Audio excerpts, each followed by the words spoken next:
పాకిస్తాన్తో Saudi Arabia కీలక ఒప్పందం చేసుకుంది. రెండు దేశాలపై ఎవరైనా దాడి చేస్తే ఇరు దేశాలకు కలిపి దాడిలో పాల్గొంటామని అవగాహనకు వచ్చారు.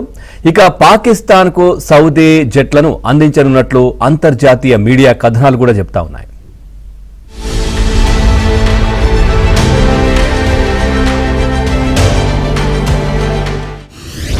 పాక్తో దోస్తీ కట్టిన సౌదీ అరేబియా, పాకిస్తాన్కు సౌదీ జట్లు,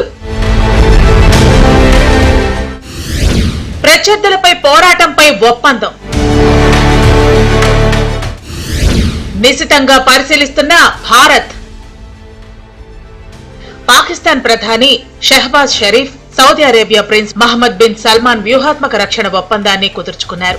పాక్ ప్రధాని షరీఫ్ సౌదీ అరేబియాలో పర్యటించారు. రియాద్లో యువరాజుతో ఆయన భేటీ అయ్యారు. ఇరు దేశాల మధ్య ఉన్న వ్యూహాత్మక, చారిత్రక సంబంధాలను అలాగే ఉమ్మడి ప్రయోజనాలకు దోహదం చేసే అంశాలను సమీక్షించారు.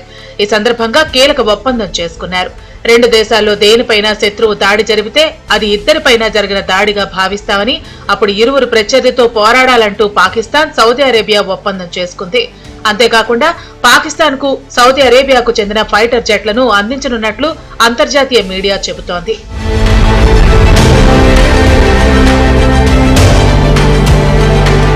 పాకిస్తాన్ సౌదీ అరేబియా మధ్య కుదిరిన రక్షణ ఒప్పందంపై భారత్ స్పందించింది. ఇరు దేశాలు కుదుర్చుకున్న వ్యూహాత్మక పరస్పర రక్షణ ఒప్పందంతో భారత్పై పడే ప్రభావాన్ని నిశితంగా పరిశీలిస్తామని వెల్లడించింది. భారత జాతీయ భద్రతతో పాటు ప్రాంతీయ, అంతర్జాతీయ అంశాలపైన అధ్యయనం చేస్తామని విదేశాంగ శాఖ అధికార ప్రతినిధి రణ్ధీర్ జైస్వాల్ వివరించారు.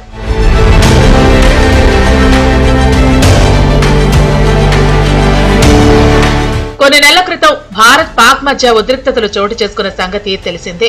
పహల్గామ్ ఉగ్రదాడి బదులుగా మన బలగాలు పాక్లోని ఉగ్రమూకలను మట్టుబెట్టాయి. దాని తర్వాత రెండు దేశాల మధ్య కొన్ని రోజుల పాటు ఘర్షణ జరిగింది. ఈ నేపథ్యంలో ఒప్పందం జరగటం ప్రాధాన్యం సంతరించుకుంది.